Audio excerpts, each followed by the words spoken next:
so now it should be. Yeah, there we go. Perfect. Okay. That's easier to see at a glance. All right. Yeah, it's so much. So much Sethra, he did let you go to do all that shenanigans he was trying. What's your play? I'm just gonna pick up my my snake friend. Kind of reach down to let the snake slither up and What? say, Where's my snake? thanks for the advice, and then I'm just going to dimension door myself onto the roof of the inn. It is it is a tent, just so you know. It is a tent. It's not an actual building. Oh, it's a tent? Okay. In that case, I won't go onto the roof of it, but I'll just like go right outside and then just walk back in. Space time doesn't mean a lot to us. Yeah, space time is a fucking suggestion for the party, I guess. All right, so you Except for me.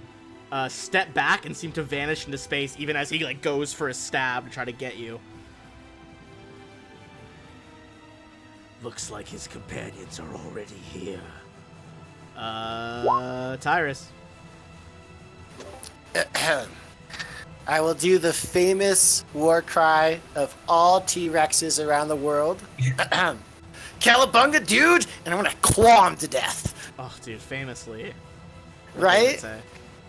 Right? All the that time. really reminds me of the fucking oh, what's it called? There was like a tweet a while ago that was just like, or it was an Onion article. It was an Onion article where it was just like paleontologists of the world agree that Triceratops likely had a beautiful singing voice, because honestly, it's not hurting anybody.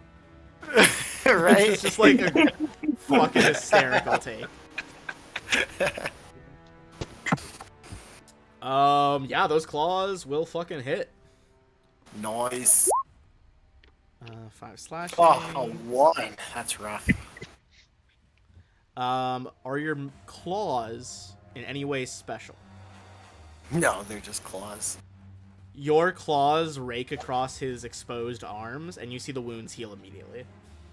Oh, that's just rude. Ill disposed to fight a devil, it would seem. I'm gonna stick my turtle tongue out at him. Alright, Olympion's turn to move, and then at the top of the round, we'll pause and go take our break, because we're a little bit over our normal break time. So Olympion's gonna move 120 feet by moving and dashing to get onto the map and 20 feet up over the map. Nice. Well, you gotta figure out where it's gonna be. Here. It'd be like there.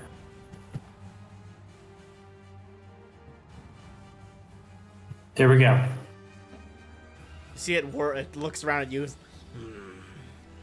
A martial challenger. Good. And we'll go to the top, and let's take a quick 5-minute break, go use the bathroom and stuff, and we'll come back and keep doing it.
Just Ty and Tara. You guys back?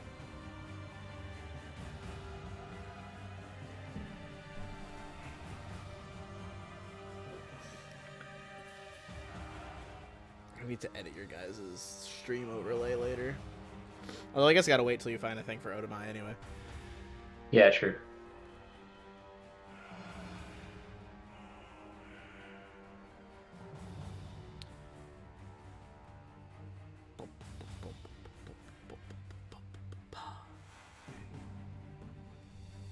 Tara, Ty, you guys back?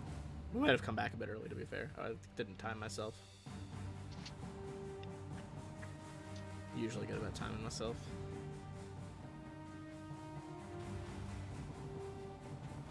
So fucking hyped for this Warhammer stream after we're done.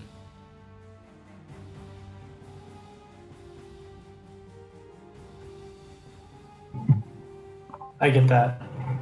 You know how long it's been since there's been a second Primarch? God, I hope he's not a fucking idiot and trying to start a civil war.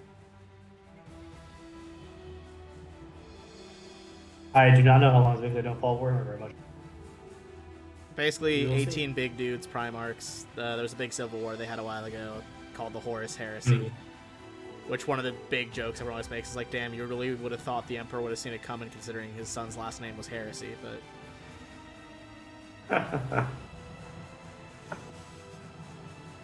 The other meme is that, like, the setting will end when the Emperor, even though Horus has long been dead, like, Horus wins and he's like, you did it, Horus, you are the Warhammer 40,000.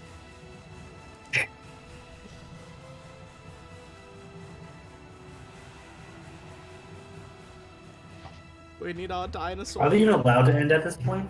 And I'm back. Okay, cool. The Dino Duo. They're here. Dino Duo. Yes. What was the question, Mundo? Love that. Are they even allowed to end it at this point? End the setting of Warhammer? No, they make so much money. Yeah, didn't think so. Exactly. People are like always so divided about settings, lore, like advancing. Like I came into the Warhammer stuff recently, and I love the new lore, and there's a bunch of people that fucking hate some of the new lore.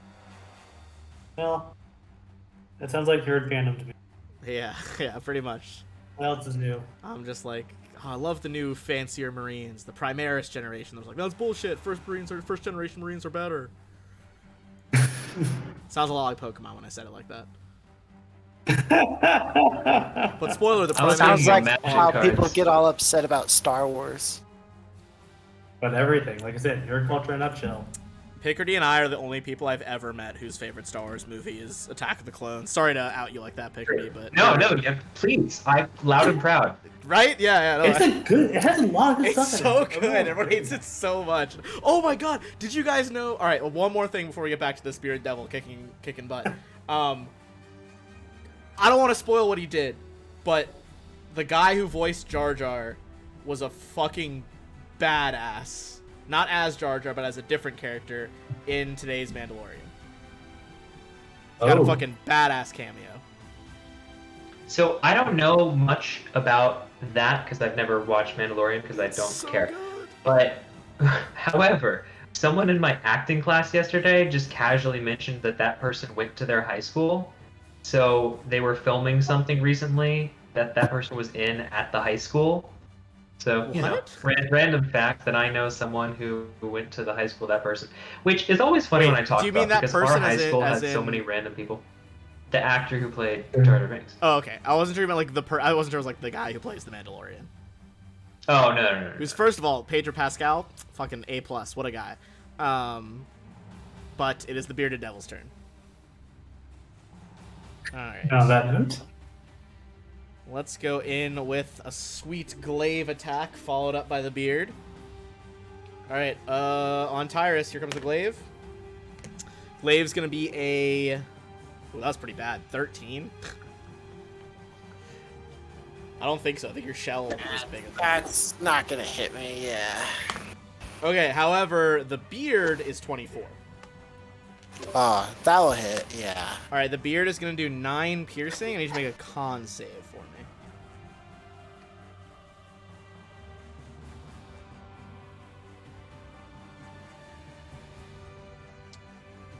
Will it be enough?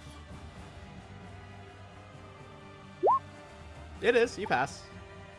Not poison or anything. All right, that's his turn. Nice. Just take And then you said 9 damage? 9 damage. Yeah, 9 piercing. I don't know if that matters for you, but I don't think so. I'll double check.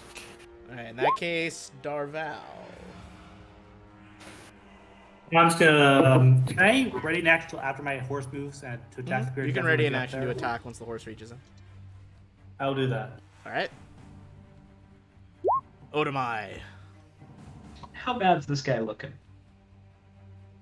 You guys have done 0 damage to him, so pretty good. Pretty good. Pretty But unconcerned. But like he's a baddie, yeah. He's a baddie.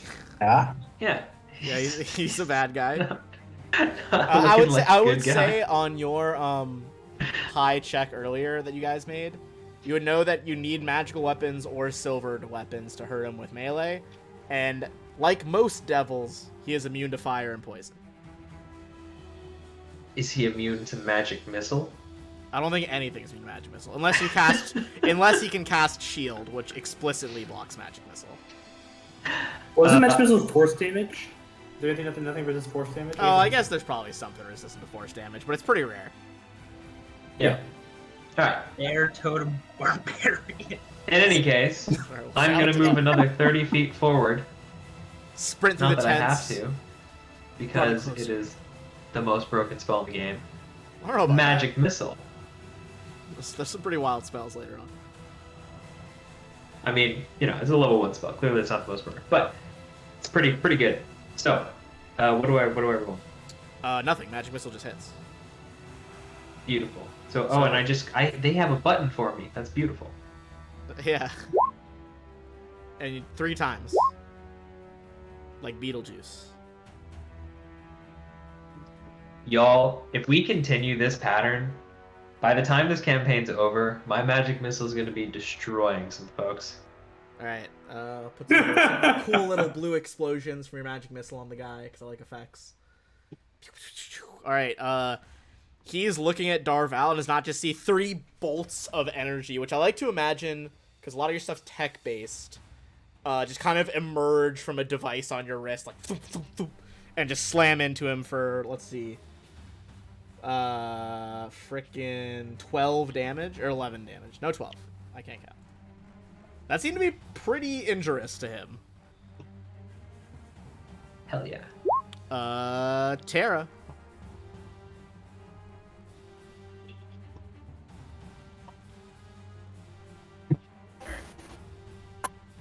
Oh, yeah, you just Okay, I'm shooting. Shota.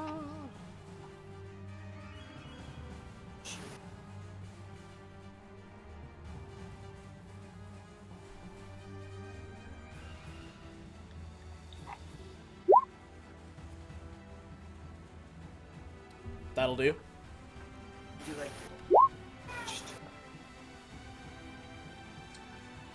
Alright, 15. He is looking bloodied now. Can I use my? Yeah, after it hits, you can activate your arcane stuff.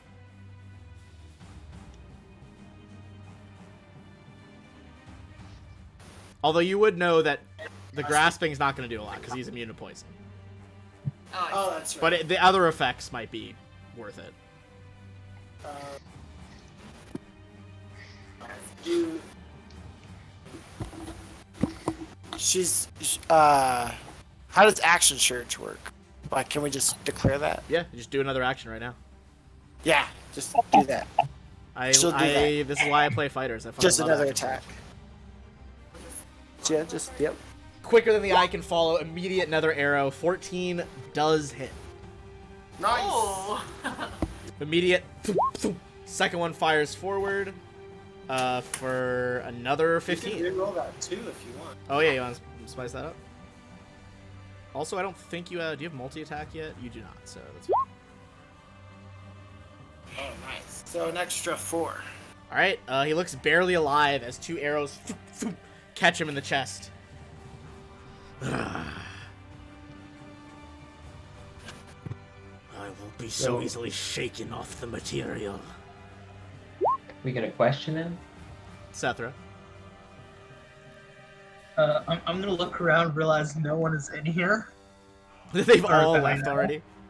Yeah, just kind of sigh and then walk within 120 feet because I think I can do that. Oh, you're not gonna walk within 100 or walk right to the fucking cashier register thing, whatever the Wait, word what? is, No, where the money is, the till. no. I'm gonna walk within 120 feet of the devil. I want and to point just out that I kind of- am perfectly sober right That now. was a struggle for you. All right, wait, What is- 120 feet to do what? just to like send the most dejected eldritch blasts of my life. All right, go for it. I'll take the force effect off of it. That'll hit.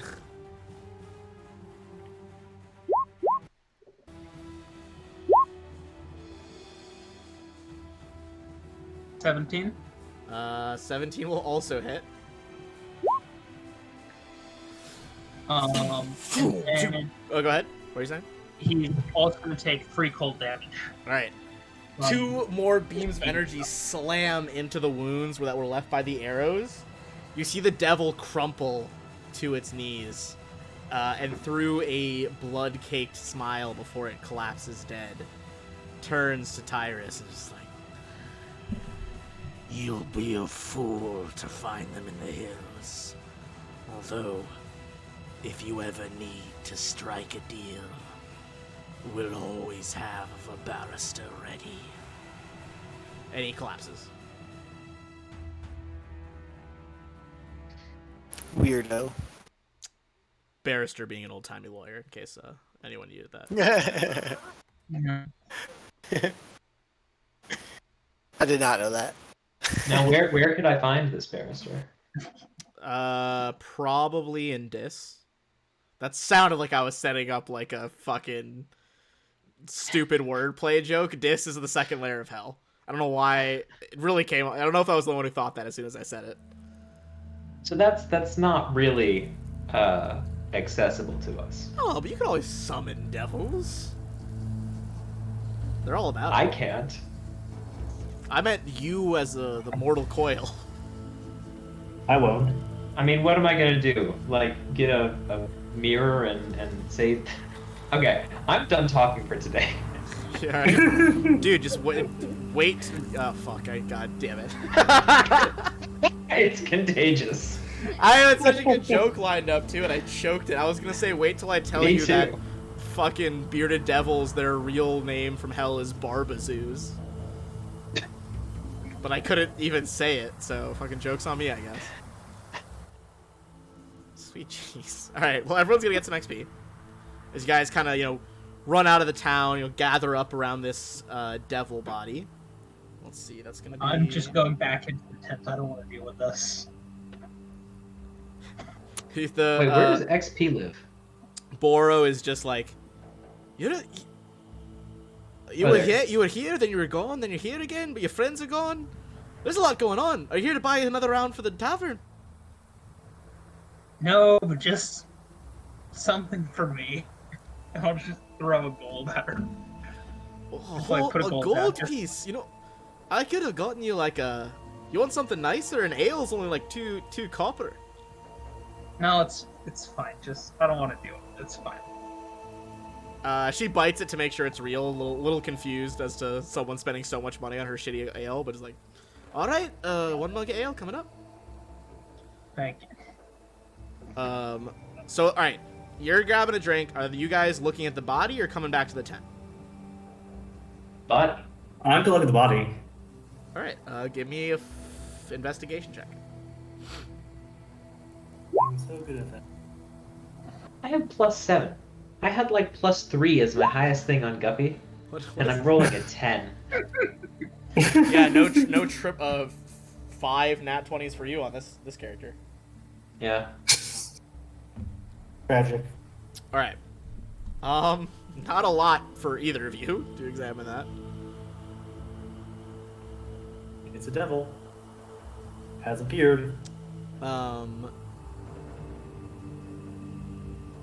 gonna say if you would also want to give it Tyrus and Petra can make an investigate too if they want, but Edward, you can also make a religion check, would give some different information perhaps. Okay, I've done that instead. Yeah. I'm better at that. There we go. That's natural. Also, how much XP did we get? Says the paladin with a 2. I know, that's what I was thinking. I mean, it was better than -1. Oh, That's true. I thought you meant he rolled a 2 for a second. I was like, there's no fucking way he's got plus 16. What are you talking about? There's no way. Ben, how much XP did we get? Oh, sorry, you got 140. Also, the new 3, just be at the XP that the other 2 are at, because that's All right, far we gotta simpler. trust George again.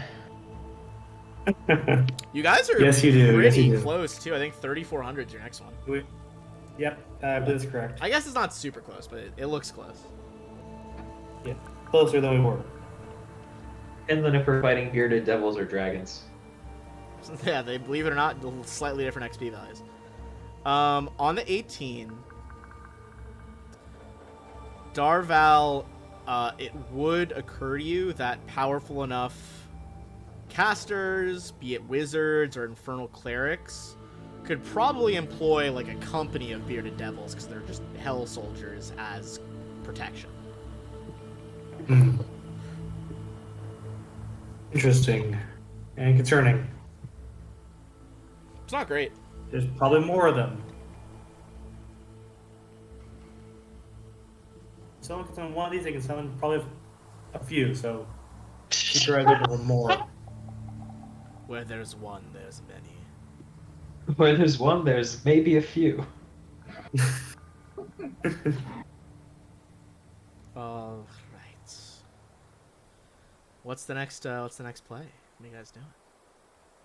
You guys catch a night's rest before you head out into the hills?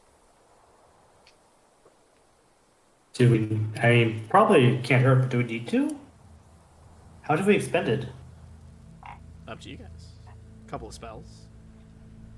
Yeah. I'm good to That's get fair. on the road. Yeah, I'll be fine as I am, I think. Not to Alright. be Okay. the most useful with spells, but besides that. Not wanting the trail to get cold, you all press on. Well, we can maybe just spend an hour at the tavern for you to get your spells back. It's fine. Yeah.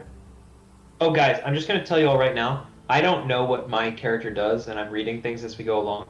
But there's one thing that I am reading about, which which you guys should know about too.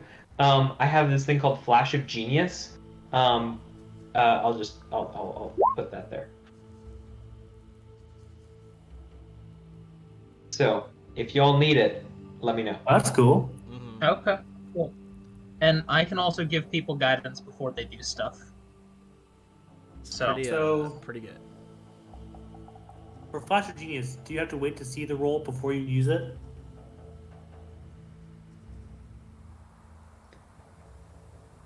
I don't know. Okay. Not very specific. I'm gonna look into it. I Sounds good. usually, as a general rule with stuff like that, Before the roll. it's usually before, unless otherwise. Yeah, I would assume so. I just wanted to confirm. I would assume so. Also, don't forget you could choose. Did you choose your specialty? Like What? how barbarians have paths, you have specialties. Specialist. Yes. I am a specialist. Which one did you choose? I'm not gonna say. Okay, all right, well, fair enough. I was just curious. Look, there's only like 9 options. I'll just keep guessing until I get it right. There's only 4 options. No, I was there's gonna 7. say. There's 7. are they? I Not don't on think this. so. Oh no, there are sorry. 4, like, The other original ones are options. unofficial. There are only 4. And Hold on, I got it. honestly, from well, maybe not this one. Very soon, y'all will be able to easily tell. Fair enough. All right. As you guys head out into the Serpent Hills, everyone give me a survival check. Or if you're trying to give someone the help action to give them advantage on a survival check, that is also a possibility. Who wants to help action? Can I take the help? Can I get the help action? I will help. Seth right. Yeah. And I then I'll will guide also- myself. Help. Oh, Flash of Genius. And yeah. One. 3.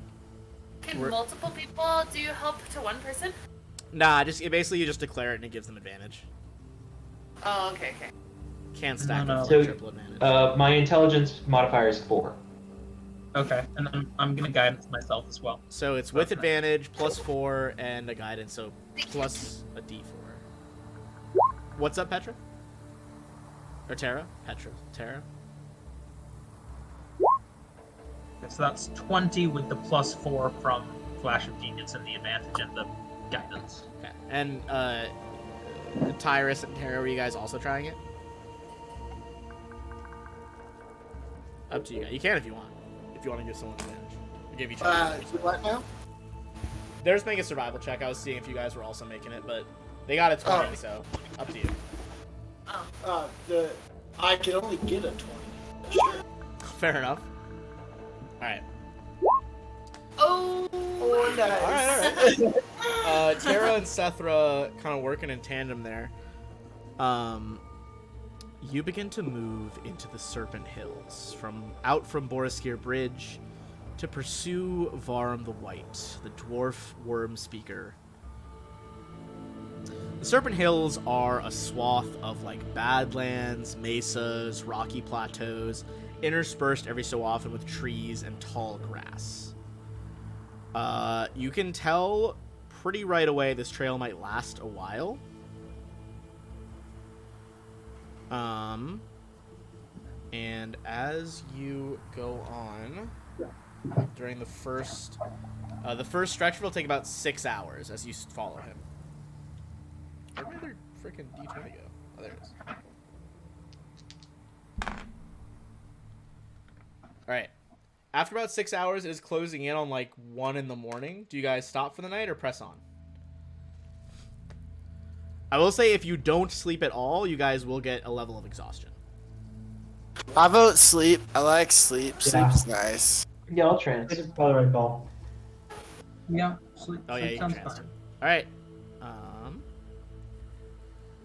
Cool. Which in the future, by the way, will give me time to do artificer things. Jesus. Hi. My cat just rammed into my leg. What's up, dude? You want to get on camera? Now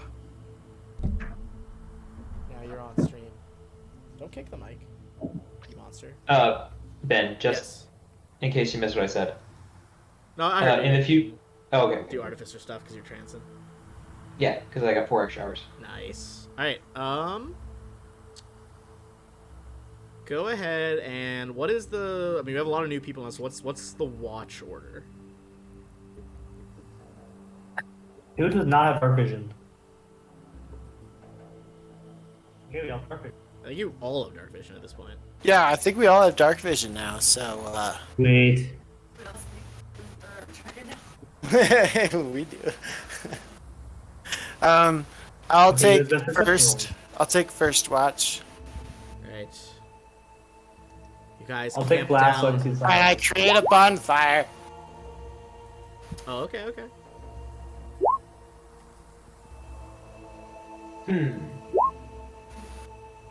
A rainy night as you guys gather around the bonfire.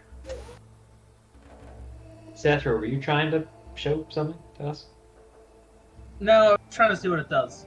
Oh, okay. Did it work? No, but then he hit the button, so that worked fine. Oh, okay. Weird. Alright. So, sorry, I was reading the spell and got distracted there. Who's going first for a watch? I believe Iris. Yeah, I'll go first. Alright. Tyrus, give me a perception check.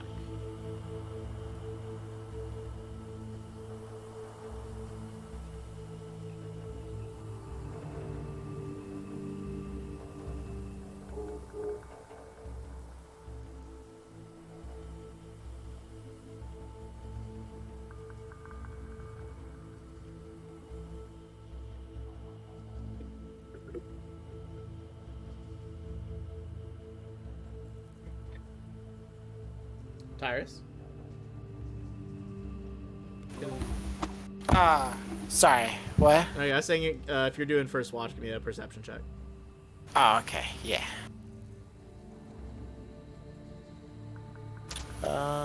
Perception. Excellent. Nice.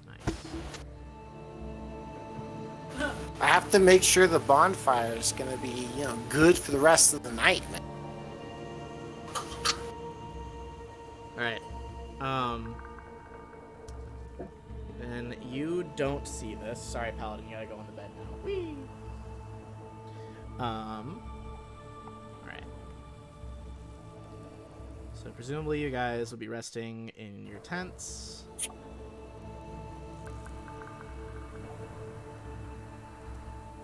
Let's see how many of this throw.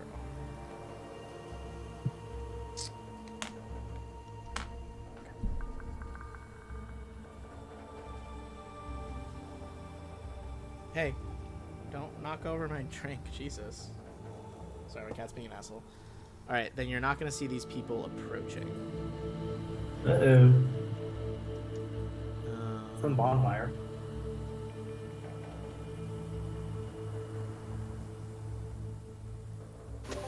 Is Darvel awake, or is he just sleeping by that fire like that? He is not awake. Probably should be the it's a good point. I'm not with the horse. Like, no, I'm not with the horse. I'll probably, yeah, I'll just look right there. So you Iris- just No, be definitely not sleeping there? awake. You, Tyrus, you take a second to kind of warm your hands at the fire, and unfortunately, that bright light really fucks with the night vision. Yeah. As these creatures are gonna move in and try and jump you guys. Well, they are gonna jump you. Alright, Darval, so you are sleeping next to the fire, you said? Sure. Alright. Actually, I'll sleep next to my horse. Over here. Alright. In that case, over here.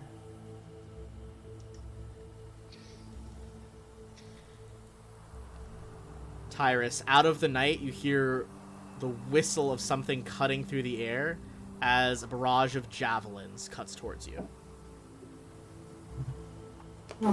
Rude. So it's going to be 3 javelins. It is with advantage because they're hidden. Alright, first one, 16. Nope. 18. 18 will hit. And 20, not nat. 20 will hit as well. You managed to duck the first one, but it's too little too late as 2 more slam into you. That is going to be 8 from the first javelin and 4 from the second javelin. Darval, because you are prone right now, 2 of them are going to stab into you at advantage. Well, actually, they're going to slam you with heavy clubs, to be precise. Ow. Alright, first one, Darval, is 18. Yeah, yeah, it's Second one is, the other one's biting you for a crit. okay. So, heavy club first. You take 6 from that. Okay. And then 13 from the bite as you wake up to one of these creatures. To 19. Yeah, to 19 total. One of these creatures latched on to your arms. Ow. Alright, we're going to roll for initiative once more.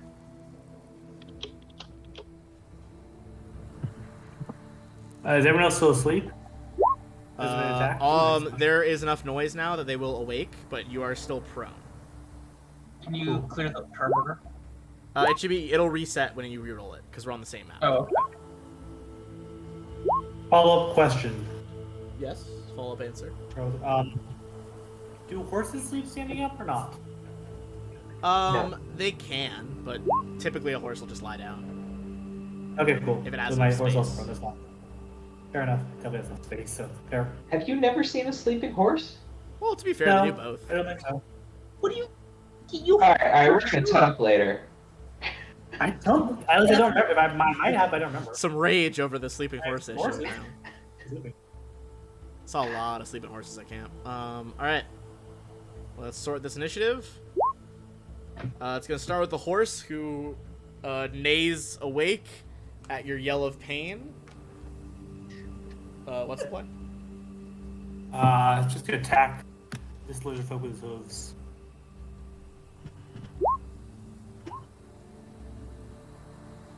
That's the This one on hits? the right of you. Yes. That does hit. Cool. So after 13 you bludgeoning. stand up, rear up, and slam the hooves into this thing's chest as it staggers back. You hear the crunch of some sort of bone. Looks past bloodied. Cool. Nice. And that's its turn. All right, going on to Darval. Half my movement stand up, other half be on the horse. All right, you swing, leap to your feet, swing up onto the horse. And then I will attack this lizard folk here with my sword, which has an advantage because I'm mounted. True, yeah. That's in those hits. 2 hits. Darval leaping to the top of his horse, blade slashing through the rain, glinting firelight off the blade. The first of these lizard folk goes down. Nice. Odamai, you come to in your tent hearing the yelling of battle outside. Alrighty. So uses half my movement to stand up. Is that what I heard? Correct, yes.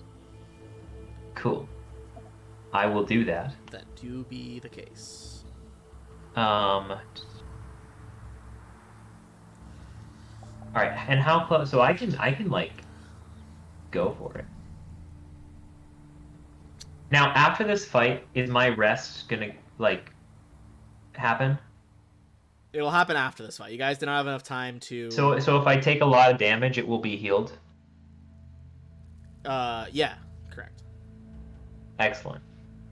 I'm gonna go ahead and Intriguing. use half my movement to go here, and then I'm gonna use Thunder Wave as a second level spell. Oh. That's Uh, really good. So I need them to make a Constitution saving throw. Everything within a 15-foot cube of me. All right. How does a 15-foot cube work? Is it like a cone but fatter?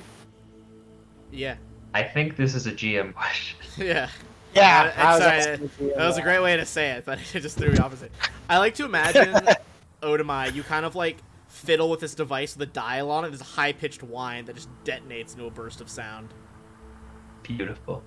That audible to 300 feet, by the way. What's out to 300 feet? The sound that Thunderwave makes, it's Oh, audible. Yeah, it is audible for early on. Yeah, to 300 Yeah. feet. Yeah. All right. So- My ears. What save was it? I didn't realize that, but Constitution. It is also heavily raining, so could just be thunder, you know. True. It is thunder damage. Fail. It is thunder damage. Pretty thematic then for the storm. Fail. Last dude. Oh my god.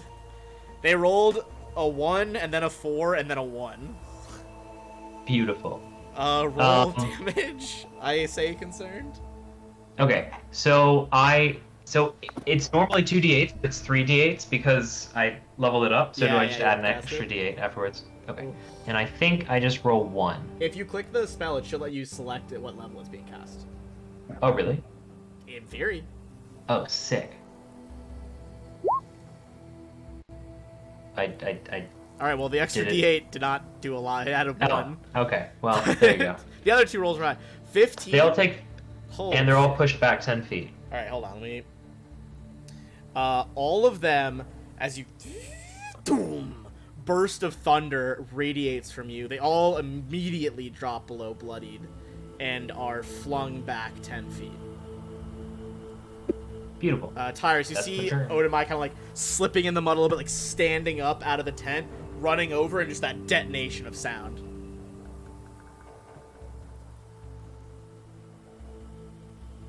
All right, damn, hell of a burst. Tyrus, that's you. Got pushed back, funky. Huh. All right. I tried to just bring them in like the straightest path possible, but got a little. Oh, I- good. In my head, they're just being pushed straight back, and then you're like, spread them out. I'm like, oh. No, I had the same thought as Ben. 1, 2. Oh, okay. Well, that's fine. It's not to say it's right or wrong necessarily. Actually, it's right not because it was my thought, but because Ben is God. Because Alright, Ben well, fair is enough. God. I I mean, can't argue you the make a logic. fair point there. Like, they'll be pushed back however Ben wants them to be pushed back. That's right. A hand reaches down from the sky and straightens the pieces. Right? Sorry, you're supposed to go this way a little bit. I actually run D&D as chess. If I take my hand off the piece, the mini has to stay there. That would be such a nightmare. From now on, Munda, your horse has to move in an L. Oh, that's pretty good. Alright, I'm gonna, so I'm gonna do Chaos Bolt on this one, and I'm gonna spend 2 sorcery points to quicken it. Okay, yeah. Fuck. We're getting to the shenanigan levels, guys. It's starting to. I think 7 is the level where it starts to hit like mid play. Alright, that does a 14 hit. 14 will just barely hit. Nice. Oh yeah, what level are we casting it at?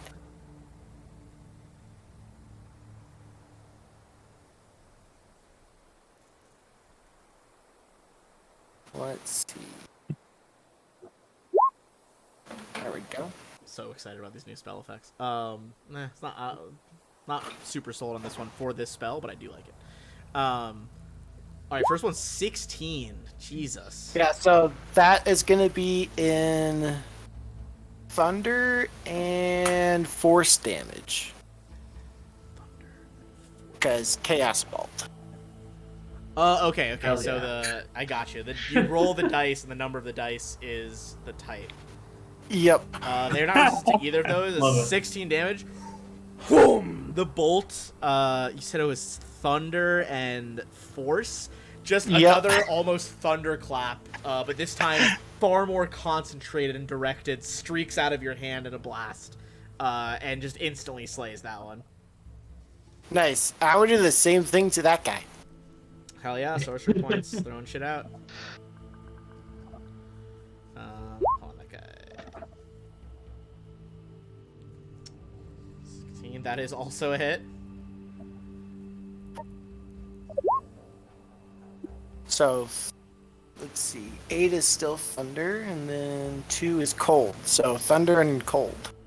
In quick succession from Odomai and Tyre, it's just boom, boom, boom. 3 rapid claps of thunder with seemingly no lightning to be seen on the horizon. And this one, kind of a little bit of frost creeps over its chest, as once again the pair of the lizard folk are hurled back another little bit just for the flavor of the thunder. Aw, yeah. Alright, lizard folk turn. There's only 2 alive.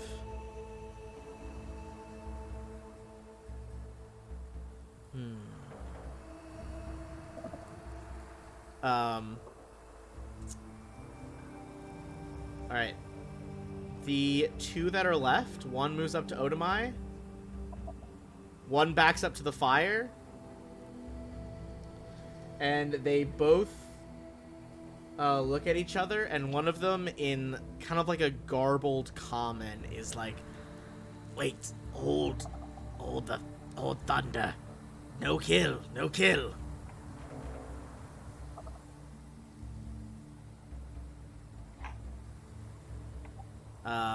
That'll be their turn. Tara, you can hear them outside your tent, like, surrendering.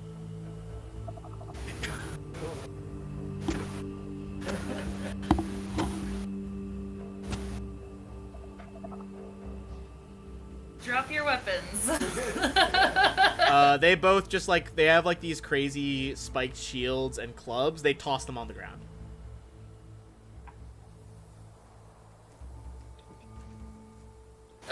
guys, let's go tie them up. All right. Sethra, I'm presuming if you also help tie them up, we'll just drop out of combat. Yeah. They kind of just fall to their Let's tie 'em knees, up. like hold their hands out to be tied.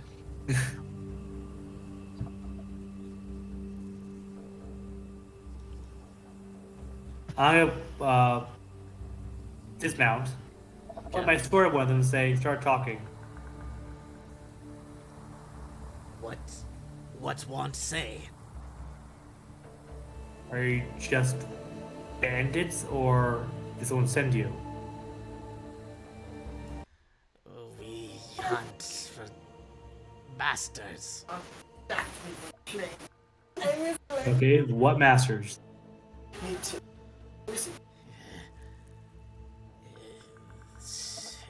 They kind of like converse really quickly in their tongue. Yeah. When they start doing that, say common, and point my sword a little closer. You guys would hear they are talking in Draconic, so everyone that speaks that, clearly they're looking for the word you want to. They You work want for it. the snake people. Both Tyrus and Terra speak Draconics. I'm a big fan of the fact that we all made new characters and now everyone speaks Draconic. Right? Like, I for feel me, like it except came for up me. one too many times. Look, to I not was speak out of Draconic character now. surprised that no one took Draconic in Horde of the Dragon Queen. I mean, that was a choice that you guys made. To be fair, I did assume someone was gonna take it, and I think we I all only took that Draconic attitude. this time because I was being sent by a faction, so they would have picked someone who knew Draconic. That is fair. They absolutely would have picked someone who, like... Yeah, I only picked Draconic because it's like the old magic language, and I figured Seth would know it. Yeah, I think those are both extremely reason. valid reasons for knowing it. And also metagaming. And also, I knew I needed to fuck Ben over. That was reason number 3. Right, in case it's ever nighttime and there are dragons. Hey, any advantage we have on a GM, we have to take. You know, very It's powerful. us All right, against fair them. enough, fair enough. To be fair, though, I also can read every language, so I'm sorry, what? Magic. How does that work? Jazz hands, magic. Like even conlangs? I don't know. Ben, would that Even what? Conlangs, like languages which have been invented and constructed. Like, I guess so. It's not it's naturally all language, arising. I assume. What is that? Okay, well here's a question actually hypothetically. Can I read Druidic and Thieves Can't? Those, well, they're both no for 2 different reasons. One, Druidic is only taught to druids, and it is extremely secretive. Thieves well, can't. but that's kind of the. Go- Even though I've got like magical reasons for being able to read everything. To my knowledge, you can't magically decipher Druidic. I will double check, but at least I think in the lore that is the case. I don't know if mechanically that is the case. Okay. But Esperanto. Shut up. As for Thieves Can't, there's not really a written version of that. Thieves Can't is like a code of words and gestures that convey information. Like an example of Thieves Can't be like if you're talking to someone in town and they were like, "Oh yeah, like it's crazy that the sheep herders are having such a hard time with like the red skies right now," and they make like some weird hand gestures. You're like, oh, what he's actually saying is like, hey, there's some easy marks up the street. I bet you could rob them. Okay. It's like a weird, like underworld code, Makes sense. which I think is honestly extremely underused in the APs. Like, it's such a cool idea to me, but never really comes up that much. So you guys everyone fucking understands that they're talking about you on T. And then Darval, you told him to speak common. Yeah. Snake You people? you can speak Draconic. Gotcha. It's okay, ignore him. Speak Draconic, it's easier. You speak the language of dragons? More than most. Apparently everyone here does. More than most of your ilk. Look, we are hunters. They send us out, and we snatch humanoid settlers along the fringe of the hills whenever we can. The Yuan-Ti get... He kind of hesitates, not because he's looking for the right word, because he's worried what you guys will say, but he's more scared if he thinks that you guys will know he's lying. He's like, Yuan-Ti get hungry. Okay. Hmm. I don't really see I the believe issue it. there. I believe it. Seems relieved that you're not too worried that they're eating people. I mean, I'm worried that I'm not worried about him eating people. I'm worried about them eating people. Like, I'm not surprised. Everything they're saying seems to be the truth. They're out here hunting for Terry. You're pretty confident this guy's too scared to lie right now. They're out here hunting, just as like a hunting party for their Yuan-Ti masters, it would seem. I don't know. He seems pretty sketchy to me. How do we get on their good side? We're trying to get some trespassers out of here. They kind of look at each other like, Trespassers? Yes. Hopefully. You mean the ones that smell of fire and brimstone? Sure. They are... yes. The Yuan-Ti, they don't like them. The purple one and the fire and brimstone ones. Yes, the purple one's the one we're after. he kind of shakes his head and he's like, You should turn around then.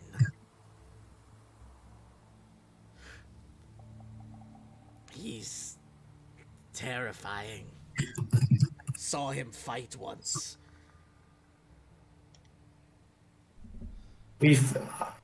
I've faced his kind before. I'm not afraid.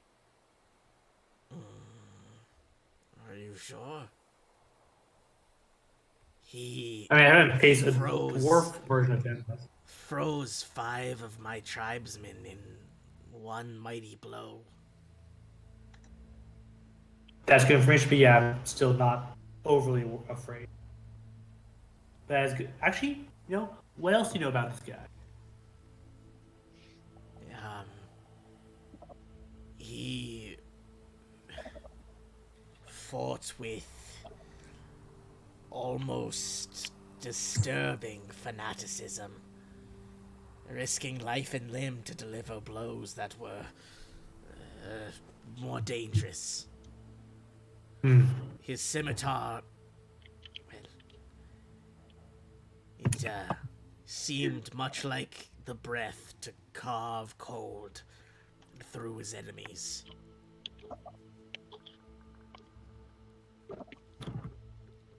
Uh-huh.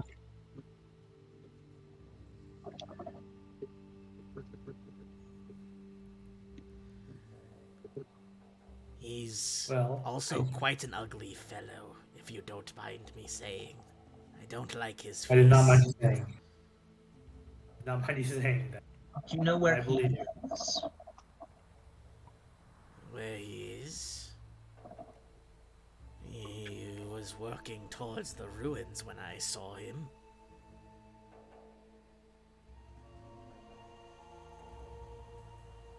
Can we get to the ruins either with the blessing of Yuan-Ti or without encountering them?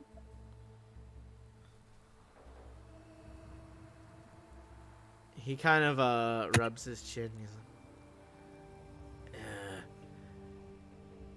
You might encounter them. They hang around the abandoned city a lot. And is there a way to get on their good side? You may try, but Yuan-Ti are the apex of creation. I don't know why they would deal with your lot.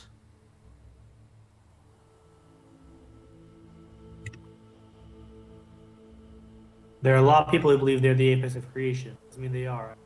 Thinking back to the elf earlier. He kind of shrugs and is like, Perhaps give them some people to eat. That would help. Do you know where we can find any people to give them? Well, I'll be like, yeah, we can give you a couple of dead bodies, and I'll bring 3 dead bodies we killed out to them. Do they count lizard folk as people? Why not? No, they would not. They don't eat lizard folk. Can we get some whatever the hey, you thing can would roll be? insight. Let me roll deception. I'd like to try to convince them that lizard folk is delicious, and to try to get them to eat their own. You said, first of all, on the insight check, you think probably the reason they're out hunting is so that they don't just get killed by the Yuan-Ti and all eaten at once. Out of character, or not out of character, sorry. In response to what you're saying, Tyrus, Willem's like, What? Of course we eat them. What do you mean? You don't eat your ancestors? How will you gain their knowledge? Well, I thought they rejected the eating of the lizard folk earlier. Well, we don't want them to, they don't want the Yuan-Ti to kill all of us and eat all of us, but for us is great honor. Can I ask a odd sort of question? kind of like whips its head around, like very jerkily, like a lizard. Yes. Do they prefer the humans you offer them to be alive or dead? Alive for fun, but dead is fine for just meat. So let's say we had 3 dead bodies and 2 live bodies. They'd be chill with that? Well, they are very cold-blooded. Shocking. Oh, This sounds great. Why don't you come with us and we'll go meet them? But we gave you lots of information. You let us go, yes? Yes, we're taking you back to the Yuan-Ti. So you can, continue to work for them. Sure. And if we were to want to refuse that? I mean, you I'd said you totally went will towards offer a them great 5 honor, dead right? bodies. I assume that all those overlapping voices sounded like 3 separate threats, is what it sounded like to me. Yep. Yes. I heard sword, fire, and something about killing. What if it... one of them's like, well, then I guess we have a deal. Wonderful.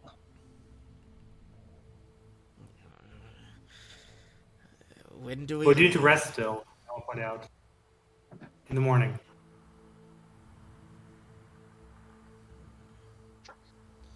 They kind of hang their heads dejectedly. So we can't eat our friends over there. Later. There are 3 of them, right? There's 3 of them. You can eat them later. What if we do like a turducken, One dead lizard folk inside of a living lizard folk? I mean, could give them 1 now, just to have them over. That wouldn't even be a turducken. That would just be like a... If you did with turkeys, it would just be a turkey. What do you mean? That's not a different type of animal. We're trying to give the Yuan-Ti as many bodies as possible. If we give our new friends over here some of these bodies, there'll be less bodies for the Yuan-Ti. Fair point. They kind of nod dejectedly and let themselves be like tied up to a nearby tree. Alright, you guys do complete the rest of the night's rest, though. I'm going to Sweet. say between you guys tying them up, the threats you've made, and being on watch still, you're good. They're not going to run. Cool. Also, add a character.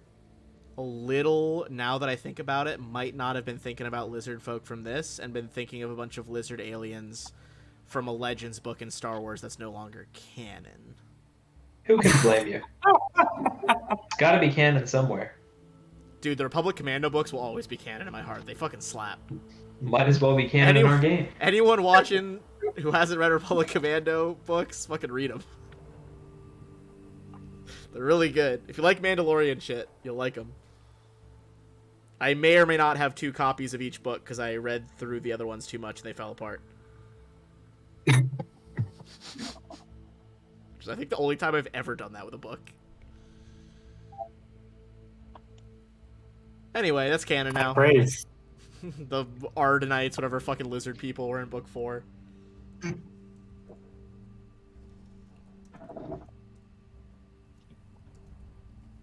God, I can't remember what the fuck they're called. Well, that's fine. I'll figure it out later. Alright. Anything you guys are preparing to do as you march on throughout the day? I'm going to bring us back to kind of the overall map here. Go ahead and press that long rest button. Dude, such a good button that they added. A+ button, if you ask me. Seriously. Yep.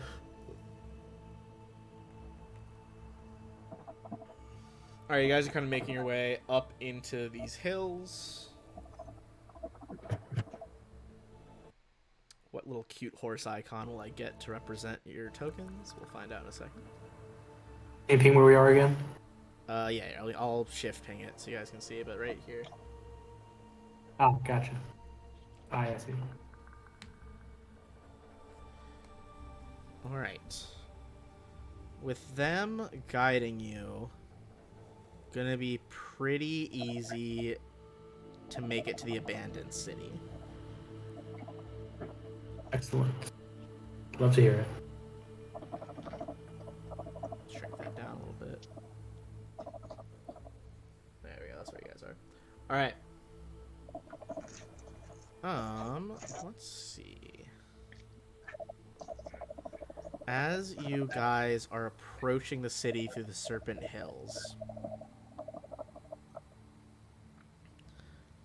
you do encounter at the moment, appears to be a individual Yuan-Ti.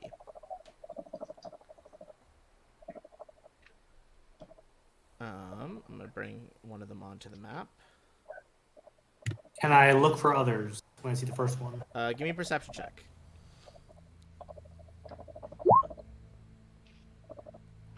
Nice. Is that for all of us? All of us give perception? Yeah. Okay. The one you see out in the open. Get the images ready.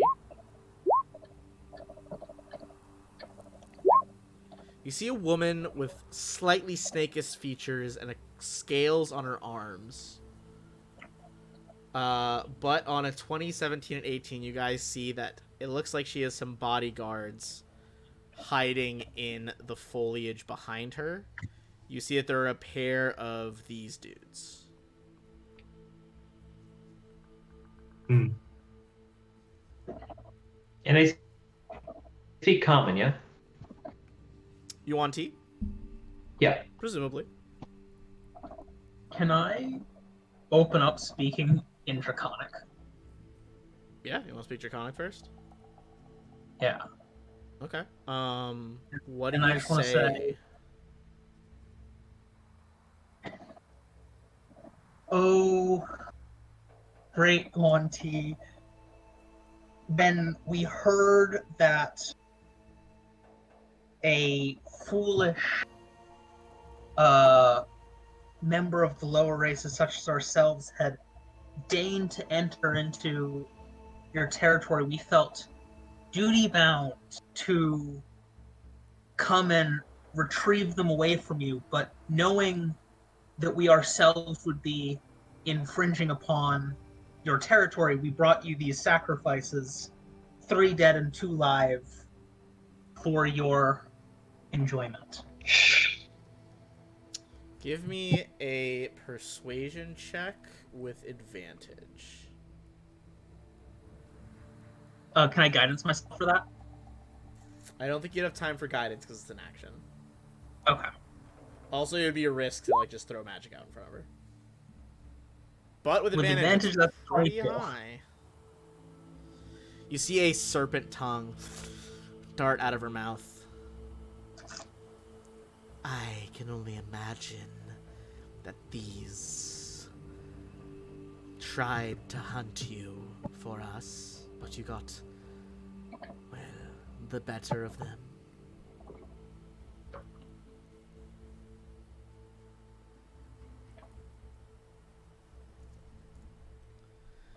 What'd you say? She said, "It's like I assume that this was a hunting party that you got the better of, basically." Does it really matter what their original goal was? They failed you. Are they really worthy of such consideration? You feel like a very base rumble in your legs to the ground. You look up, realize that the other two Yuan Ti with the serpent heads and scimitars have like stepped forward and just like they're hissing at such like a bass volume and pitch that it is vibrating the ground. They seem to be like kind of like a watch your tone kind of thing. But she holds up her How hand. the what? She Is holds that up- in the book? No, I just thought it sounded cool. Oh, okay. Just the idea of base sibilance is like blowing my mind right now. Yeah, that's why I said it. I thought I was like that'd be fun. Like a like rumbly. Fuck yeah. If anyone's doing it, it's these jack dudes. Yeah. She raises a hand for them to stop though, and she's like, "Perhaps a deal could be struck. You'll take care of the interloper." Yes, of course. Then my companions can show you to the tomb of Didarius. It is the Thank ruins they you. seek. We would be most grateful and humbled to have your assistance. She kind of turns back toward the forest. And out of Draconic, you hear a little bit more of a sibilant language that's just very jarring on the ears. Kind of makes you feel a bit ill. Do any of you guys speak Abyssal?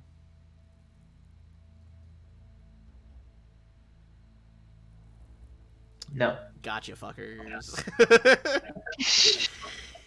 No, I didn't do that. I think- didn't do that. I'm making my character today. Ben's like, Sylvan might be helpful. It might be, in theory.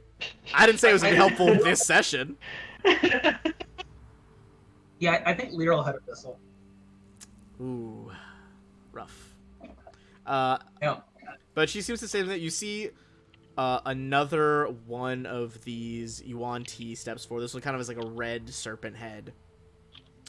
And moves to kind of like gestures with his head to the side for you guys to follow him, while the other two blue-scaled ones step forward. You see the lizard folk you've been dragging along kind of collapse as they secure the prisoners.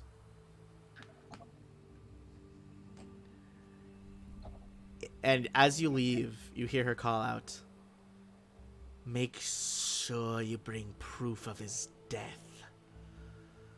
Otherwise, you all might be our next meal."